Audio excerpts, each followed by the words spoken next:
Hoje entramos na segunda epístola, ou a segunda carta de Paulo aos Coríntios. E vamos estudar essa carta porque ela fala muito forte, não só apenas aos Coríntios, mas aquele povo de Acaia e para hoje. Ela serve perfeitamente para os nossos dias de hoje. Vamos meditar, tenho certeza que o Espírito Santo vai falar com você.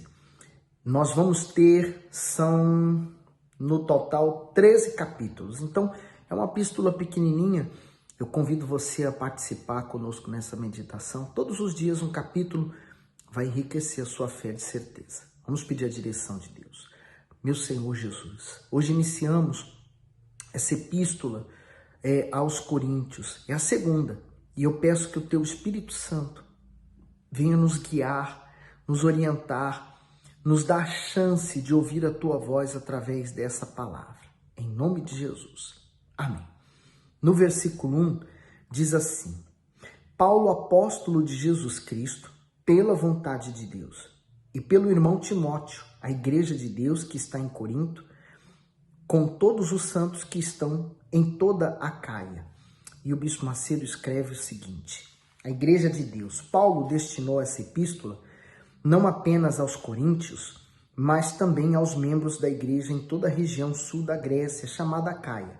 Dessa forma, as instruções, as repreensões e as exortações contidas aqui se direcionam a todos os santos, ou seja, a todos os cristãos que vivem sua fé, independentemente da origem, raça ou geração.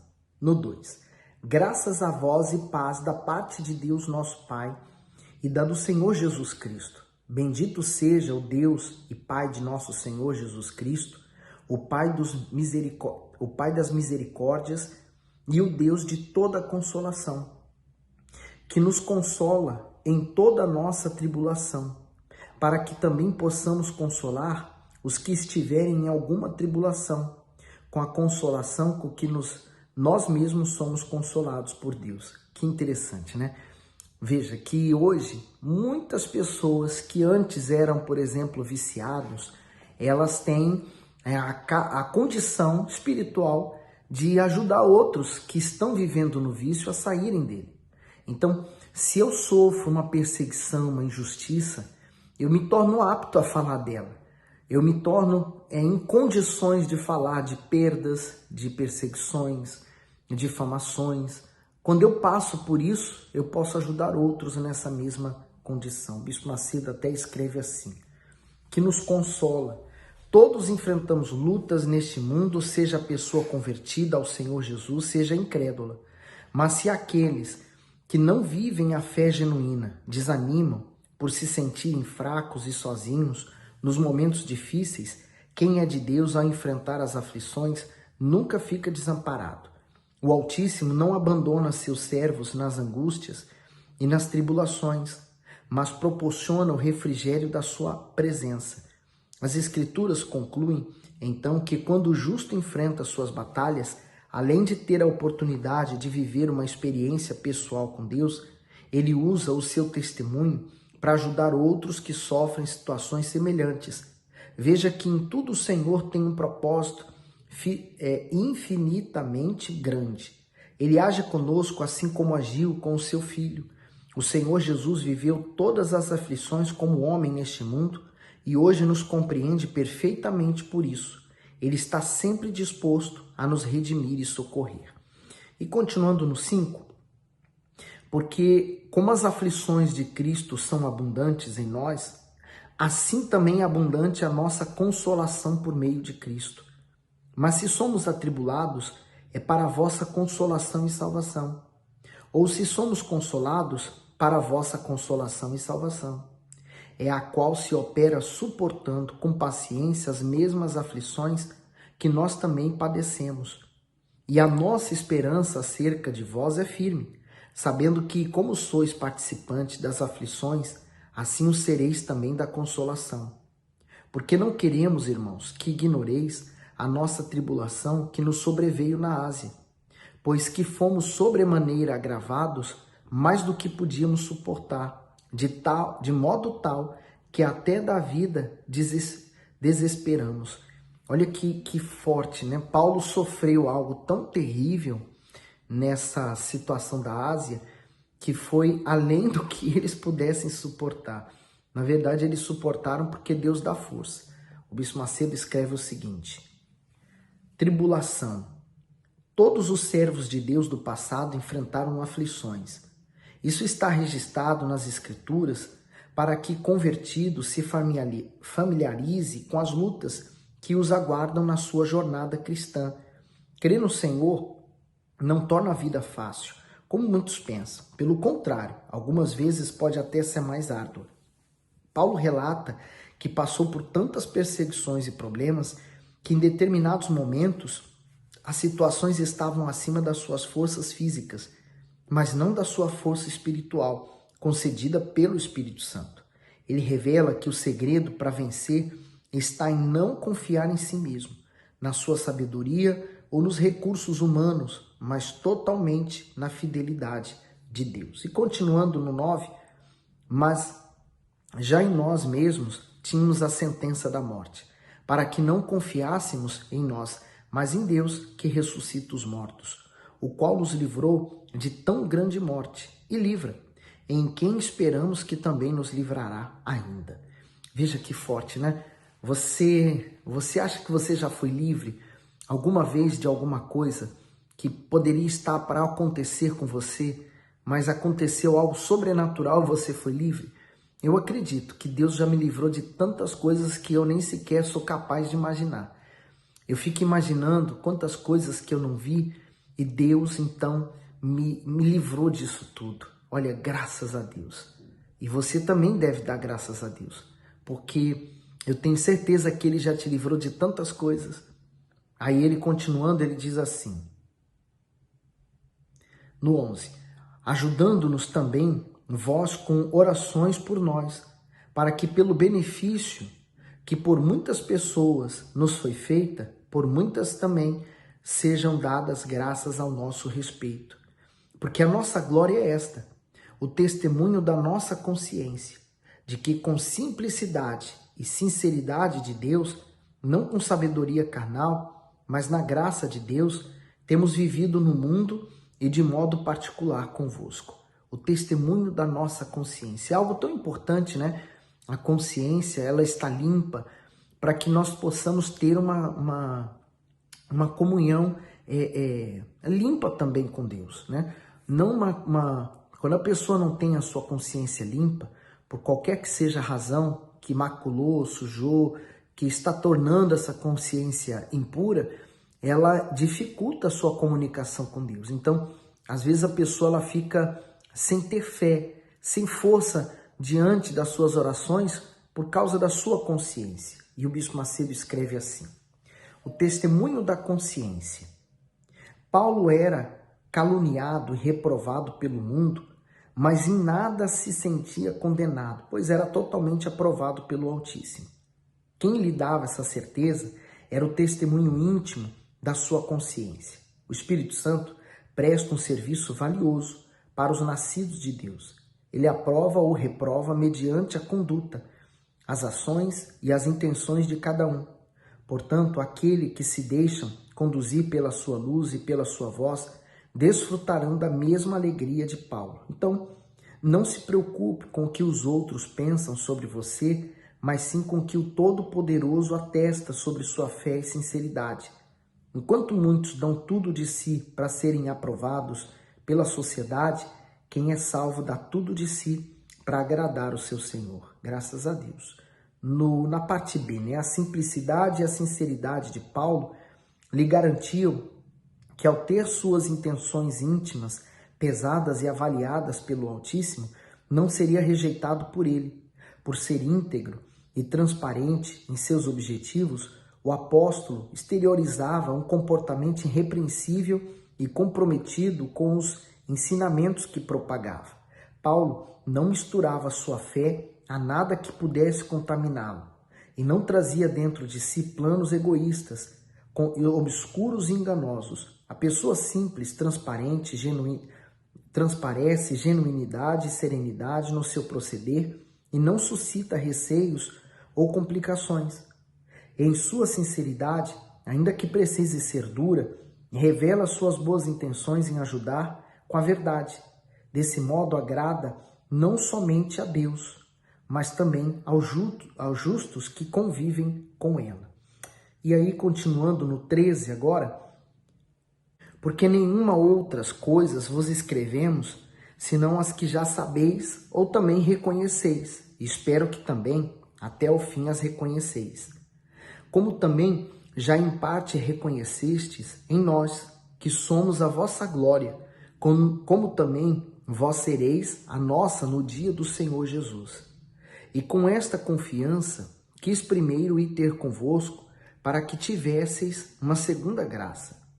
E por vós passar a Macedônia, e da Macedônia ir outra vez ter convosco, e ser guiado por vós a Judéia. E deliberado isto, usei porventura de leviandade? Ou o que delibero? O delibero segundo a carne, para que haja em mim sim, sim e não, não? Aí o Bispo Macedo escreve assim: usei porventura de leviandade? Os opositores se aproveitaram do adiamento da viagem de Paulo para acusá-lo de inconstante e leviano. Além disso, diziam que ele havia usado de má fé. O intuito dos perseguidores era fazer com que as palavras do apóstolo ficassem desacreditadas. Veja que acusações injustas, julgamentos precipitados e ataques difamatórios continuam sendo métodos do qual para tentar prejudicar os filhos de Deus.